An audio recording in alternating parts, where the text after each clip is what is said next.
E a oposição iniciou um movimento para conseguir aprovar o projeto da anistia com mais facilidade e reagir à articulação do governo que tenta frear o texto na Câmara. O líder da oposição na Câmara dos Deputados, o Coronel Zucco, está coletando assinaturas para protocolar um novo requerimento de urgência do perdão e levar essa medida diretamente à análise do plenário.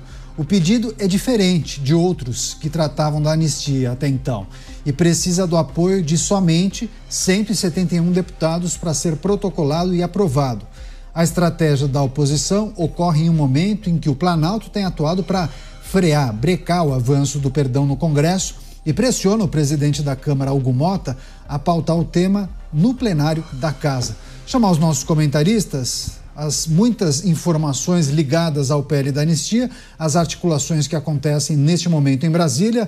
Vamos ao Rio de Janeiro, o Roberto Motta com a gente, vai trazer suas análises sobre essa movimentação. A oposição tentando driblar o governo para acelerar o projeto de lei da anistia. Não temos certeza exatamente qual o texto que conseguirá avançar e se vai conseguir, né, Motta? Bem-vindo.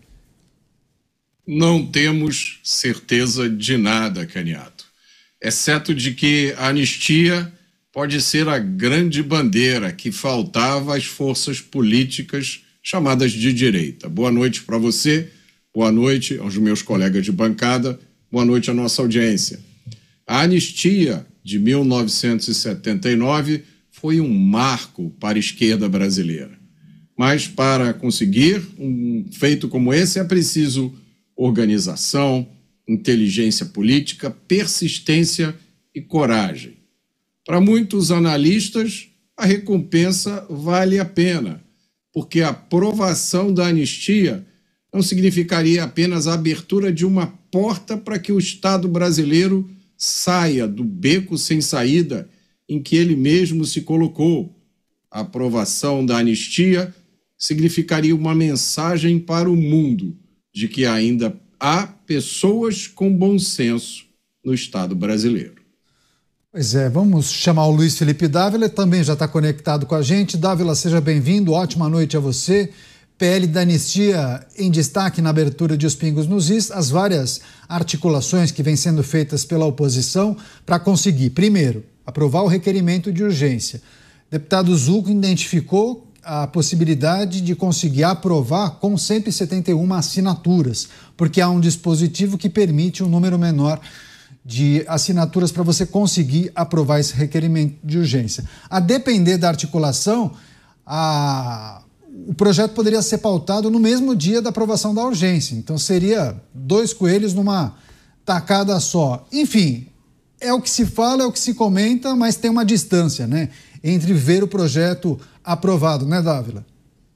É isso mesmo, Caniato. Boa noite a você, ao Motta, ao Beraldo e à nossa querida audiência. Caniato, a impressão que se tem é que a oposição parece barata tonta. Cada dia tenta sacar um coelho da cartola para mudar a estratégia em relação à anistia. Não existe entendimento em torno do conteúdo do texto. Existem os boatos nos corredores que uma anistia light passa, a outra não passa. Agora existe uma outra versão que é atacar a questão da dosimetria das penas como fato principal. Ou seja, está todo mundo perdido nessa negociação. Cada dia uma ideia nova aparece. Enquanto isso, o tempo passa e nós não colocamos em votação o projeto da anistia.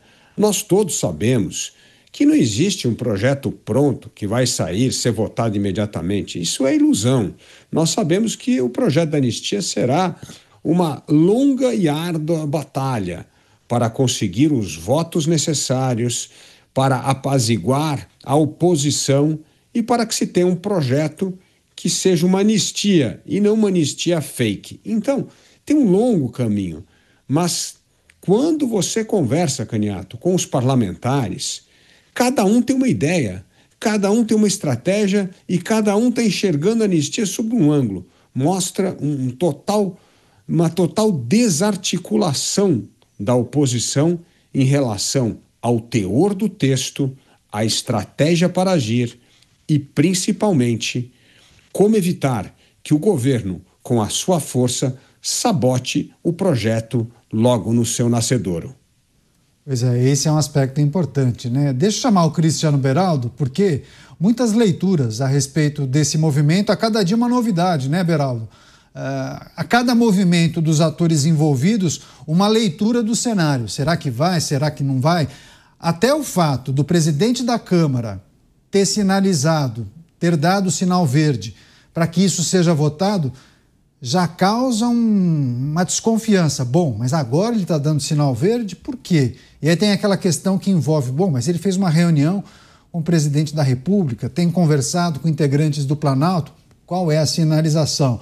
Todos muito apreensivos sobre o que vai acontecer quando falamos do PL da anistia. Beraldo, bem-vindo. Pois é, Caniato. Muita discussão e os interesses nem sempre são aqueles que a gente imagina. Boa noite a você, ao Dávila, ao Mota, boa noite à audiência que prestigia diariamente os Pingos nos Is. Caniato, esse jogo da política, ele acontece longe das câmeras e dos holofotes. Aquilo que a gente vê, em geral, é resultado das articulações que foram feitas nos bastidores. Aliás, o Dávila vem sempre destacando, e hoje ainda no Jornal da Manhã falou isso de novo, né, sobre Eduardo Bolsonaro exercer a liderança da minoria à distância. Isso acaba sendo inviável justamente pela importância que existe dessas conversas e movimentações e que vão acontecendo longe dos olhares do grande público e de boa parte dos políticos que acabam simplesmente recebendo a recomendação e atendendo a recomendação da liderança dos partidos.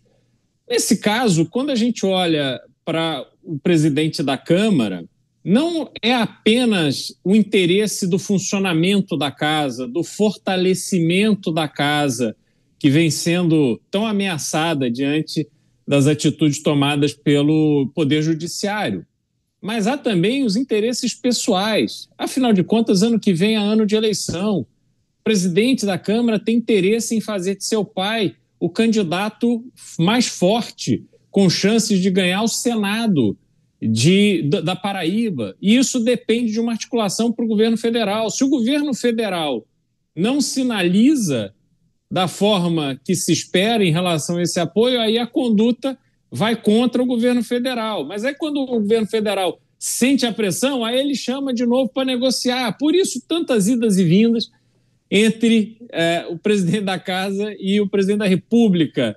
Então, Caniato, infelizmente, quando a gente observa esses elementos, o que a gente discute aqui de uma forma bastante honesta e sincera, a nossa preocupação em ver pessoas que estão presas em razão do 8 de janeiro, aqueles manifestantes que tiveram na Praça dos Três Poderes, que em grande número são pessoas que cometeram, sim, atos criminosos de vandalismo, de invasão de prédio público, destruição de patrimônio público, mas que, obviamente, apagaram muito mais do que deveriam, sobretudo num país como o Brasil, pelos crimes que efetivamente cometeram e que são instrumentos de uma narrativa que se está tentando consolidar para justificar com penas de 15, 16, 17 anos de prisão que estão sendo feitas contra essas pessoas para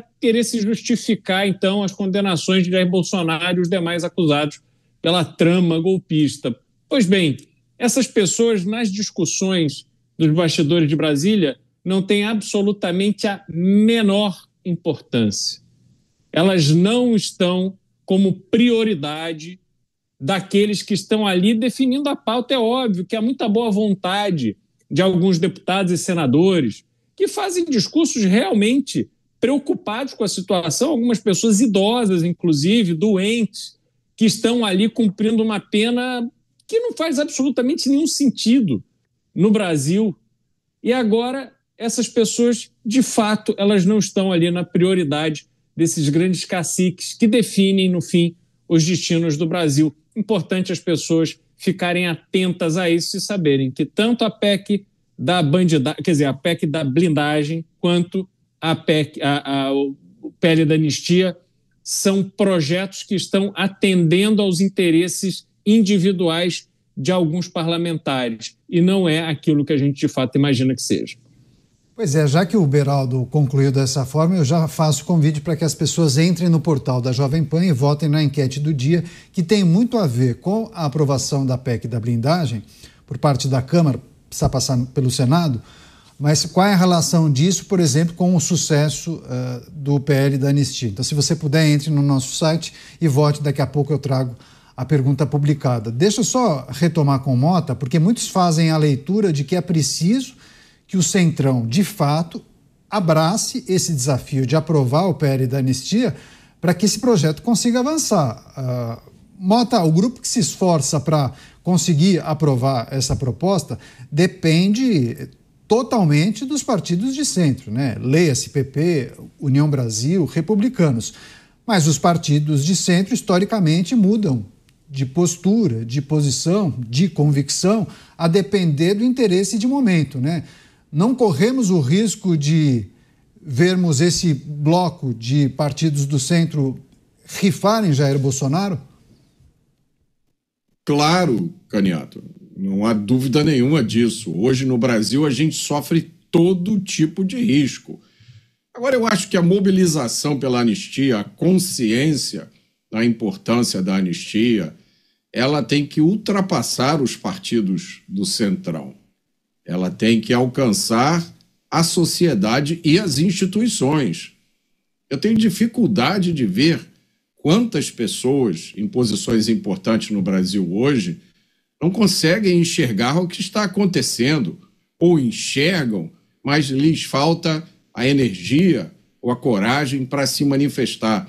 Que futuro vai ter o Brasil se seguir na sua história com uma multidão de presos políticos, com pessoas que foram condenadas em processos e tem uma série de questões jurídicas graves? Como eu sempre digo, bastava uma dessas questões para invalidar um processo contra um traficante, um chefe de facção ou um sequestrador. Como é que membros das instituições do Estado brasileiro olham para essa situação e acham que isso é uma coisa aceitável? Onde estão os líderes da sociedade? Onde estão as lideranças, inclusive lideranças empresariais, que não entendem a importância de abraçar o projeto de anistia? Porque o projeto de anistia é apenas o primeiro passo para colocar o Brasil de volta ao rumo correto. É até difícil a gente dizer quais seriam os outros passos. Mas para quem está achando que o Brasil está numa situação normal, eu quero só lembrar mais uma vez aquele episódio de um grupo de WhatsApp onde estavam alguns dos maiores empresários no Brasil e que sofreram operação de busca e apreensão, tiveram as suas contas bancárias congeladas, inclusive contas de pessoa jurídica, por comentários colocados num grupo privado de WhatsApp. No caso de um desses empresários, apenas por um joinha. Esse joinha rendeu uma operação de busca e apreensão. Então, esses processos do 8 de janeiro, o julgamento de Jair Bolsonaro, são apenas 2 episódios, numa longa sequência de episódios extraordinários que vem acontecendo no Brasil. É importante que não só as forças políticas, mas as instituições e a sociedade entendam que sem esse primeiro passo da anistia, tudo o mais no Brasil vai ficar permanentemente instável e sujeito a todo tipo de arbitrariedade. É interessante o Mota ter trazido esse ponto de vista, mas, Dávila, sob o argumento de que o país tem pautas muito importantes, pautas urgentes, que a agenda no Congresso não pode ficar paralisada, congelada, que as emergências precisam ser discutidas. Alguns parlamentares, alguns partidos não podem protelar, deixar para frente ou deixar o negócio esfriar, colocar na gaveta, falar não, a gente vai voltar a tratar disso em um momento oportuno. E aí colocam na pauta outras temáticas, outras pautas, e aí o negócio fica para depois. E aí talvez digam, bom, mas talvez seja melhor mesmo que o próximo presidente conceda a graça, o indulto, e aí eles se esquivam de tocar uma pauta que pode ser sensível eleitoralmente também, né? Caniato, já é difícil conseguir o apoio do Centrão com os partidos de oposição em torno de um projeto claro, cristalino.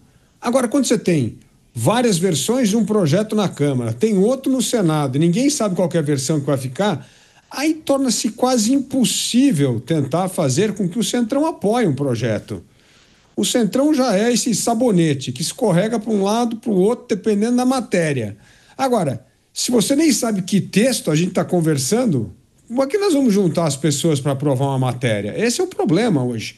Hoje eu conversei com vários parlamentares e eu tive uma versão diferente da conversa com cada um sobre a anistia. Bom, então não tem projeto. Se cada um tem uma interpretação em que pé está o projeto de anistia, significa que não temos projeto. Essa é a verdade. E quais são as versões que vêm sendo aventadas por eles, Dávila, que você escutou? Tem aí, da anistia, da anistia ampla, geral e restrita, de uma versão que é para atacar mais a dosimetria das penas, redução das penas do que qualquer outra coisa. Depois tem aquela light, que é só para os manifestantes de 8 de janeiro, que essa é o processo, essa seria a anistia mais fácil de ser aprovada. Cada um tem uma leitura. Então, se cada um tem uma leitura, como é que você vai criar o senso de urgência em torno de um projeto e colocar em votação? Alguém chama lá e fala assim, bom, qual é o projeto que a gente vai votar? Qual é? Mostra aí, me dá o texto para eu poder ler e dizer se esse projeto vai andar ou não vai. Então, esse é o problema. E aí, Caniato, enquanto nós gastamos tempo com esse projeto da anistia, vai passando medidas absurdas. Agora mesmo, no Congresso Nacional, está sendo votada a famosa medida provisória 1.300, aquela que quer dar subsídio na energia para os mais pobres e passar a conta para todos nós, consumidores. É inacreditável. As coisas vão sendo aprovadas e a gente fica focando só num único projeto e coisas que afetam o bolso do brasileiro, você vai ser chamado mais uma vez, eu, você e todos nós, para pagar mais uma conta. Agora, de um novo subsídio da energia para fazer o quê? Diminuir a conta dos mais pobres e fazer com que toda a sociedade pague essa conta, ao invés de reduzir a carga tributária, que é absurda na energia elétrica no Brasil e faz com que nós tenhamos uma das contas mais elevadas de energia. É esse o resultado. A gente está tirando o olho do gato, enquanto o outro projeto está na frigideira, tostando o nosso bolso mais uma vez. Pois é, o Dávila conversou com parlamentares, cada um fala de um projeto da anistia, né? Porque foram tantos discutidos, aventados, sugeridos nas últimas semanas, que cada um entende que esse aqui poderia prosperar. Não, mas esse aqui deixaria esse pelo caminho. Não, então é preciso contemplar também esse daqui. Enfim, a gente vai trazer inclusive uma informação sobre um outro texto, uma outra possibilidade, mas você, Cristiano Beraldo, tinha um que, além de todos esses itens destacados pelo Dávila, tinha um que poderia ou indicaria até a reversão da inelegibilidade de Jair Bolsonaro, né? Aí ele abarcaria inclusive até Daniel Silveira, um bem mais amplo, mas alguns entendiam que chance muito baixa de avançar e ser aprovado. Mas não tem isso, Beraldo. Você faz um texto mais amplo e aí na discussão do plenário você vem cortando. A gente viu isso ontem na PEC da blindagem. Faz um texto mais gordo com uma série de demandas e solicitações. Nas discussões você vem cortando. E aí, a depender da negociação, algumas coisas voltam, como jabuti nas emendas, né? Aconteceu exatamente isso ontem, não foi, Beraldo? Pois é, né? A política é a arte do possível. Então, o possível é aquilo que tem maioria para ser aprovado. E realmente essa é uma estratégia muito comum, mas que no Brasil passou a também servir de plataforma para passar coisas adicionais que não tem absolutamente nada a ver com o projeto, mas que é usado como barganha para algum grupo político que quer se beneficiar. Agora, ontem eu até queria trazer aqui uma frase que o Dávila falou, mais ou menos dizendo que a anistia ela serve para corrigir, para trazer justiça àquelas pessoas que foram injustiçadas, né? Acho que foi mais ou menos isso que o Dávila tinha dito. Mas, Dávila, eu queria lembrar que quando a gente olha para a anistia de 1979, aquelas pessoas elas não foram alvo de injustiça. Foram pessoas que pegaram em armas, sequestraram, mataram, cometeram crimes de verdade contra a vida das pessoas. Depois fugiram, não foram alcançadas pelas leis brasileiras porque fugiram e retornaram ao país a partir de um entendimento generoso que as práticas criminosas que tiveram, hediondas que tiveram, se deram no contexto da defesa de um ideal político, de um protesto político. Eu, sinceramente, não acho que nenhum protesto político é justificado quando se tenta ou se tira a vida de uma pessoa, quando se assalta um banco, quando se sequestra, sobretudo se sequestra um embaixador norte-americano.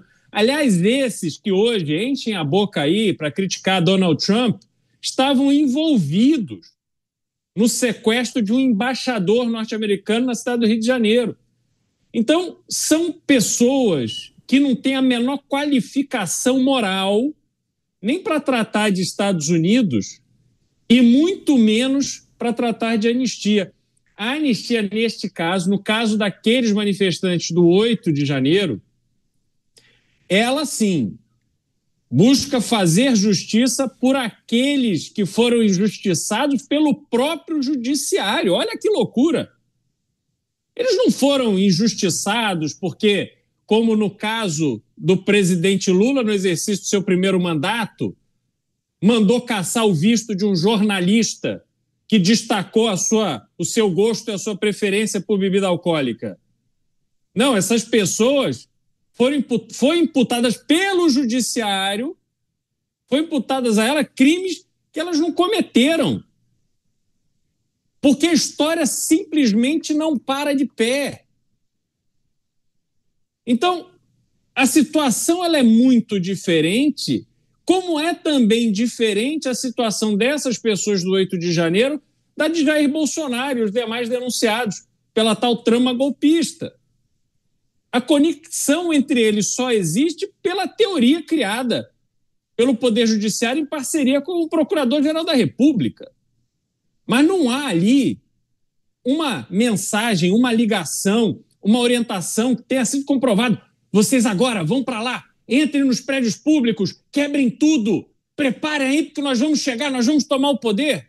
Eu desconheço qualquer documento, qualquer mensagem, qualquer prova que estabeleça essa conexão. O caso de Jair Bolsonaro também se divide em dois.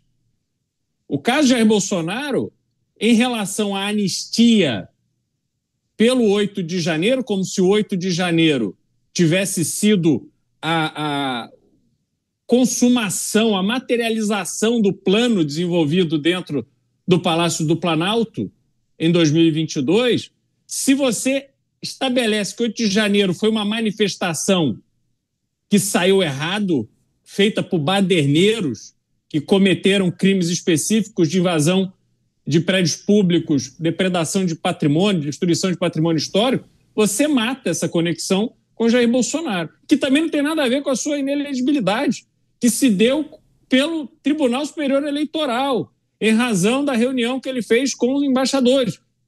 Eu acho isso absurdo, mas isso tem que ser tratado no âmbito do TSE. Assim como foi tratado no Tribunal Superior Eleitoral a roubalheira, o assalto aos cofres públicos dessas pessoas que hoje estão na presidência de novo e que usaram o dinheiro público roubado para financiar a campanha política. Aí não era mais corrupção, era assunto para o TSE. Então, essa esculhambação brasileira, Canhato, ela tenta ser resolvida por uma... Não vai ser resolvida por uma anistia. A anistia, que eu concebo como razoável, trata do 8 de janeiro. Esses manifestantes do 8 de janeiro. De resto, Jair Bolsonaro será beneficiado como consequência, mas ele não pode ser o pilar fundamental dessa discussão.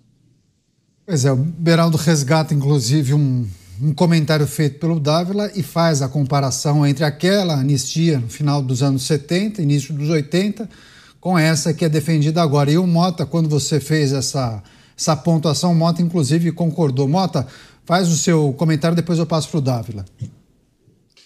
O Beraldo lembrou muito bem. A gente tem sempre que lembrar isso. A anistia de 1979 foi dada a terroristas e guerrilheiros. Mas fica ainda pior, Beraldo. Vários desses terroristas e guerrilheiros anistiados em 1979, que se envolveram em ações armadas, passaram a receber pensões do Estado brasileiro. A gente não pode esquecer disso. E segundo o que é divulgado, são valores muito bons. Não é qualquer troquinho, não. Nenhum réu do 8 de janeiro, até onde a gente sabe, sequestrou alguém ou matou algum membro do Estado brasileiro. Até onde se sabe, nenhum deles organizou operações de guerrilha ou assaltos a banco. Então, é difícil, do ponto de vista intelectual, moral, político e jurídico, explicar por que os réus de 8 de janeiro não podem ter direito ao mesmo benefício que os anistiados de 1979. Eu vejo pessoas dizendo, inclusive juristas, porque crime de golpe de Estado não tem direito à anistia. Ora, é justamente para esse tipo de crime político que existe a anistia. E eu vou dizer mais uma coisa, que é a minha opinião. Me parece que o Beraldo concorda comigo. A anistia não é para reparar injustiça. Para reparar injustiça, o certo seria a anulação dos processos. Se houve injustiça, que se corrija, anulando os processos, pedindo desculpa para as pessoas e até indenizando as pessoas. Você imagine você ser vítima de um erro judicial. A razão dessa anistia é que toda anistia é uma medida política, decidida por políticos, para reparar uma situação que, de outra forma, ficaria como uma mancha na história do país, impediria o país de ter a sua vida política normal. É isso. Então não existe justificativa moral, nem política, nem intelectual, nem jurídica para dizer que, olha, em 1979 os guerrilheiros e terroristas receberam anistia, mas agora não se pode dar anistia porque os réus de 8 de janeiro foram culpados do golpe de Estado. Eu acho que quem está discutindo esse assunto no Congresso teria que avançar, já que a gente tocou nesse assunto. Não pensem só na anistia, pensem também na indenização para essas pessoas pelos danos que elas sofreram nos mesmos moldes que os terroristas e os combatentes de guerrilha de 1979 foram indenizados.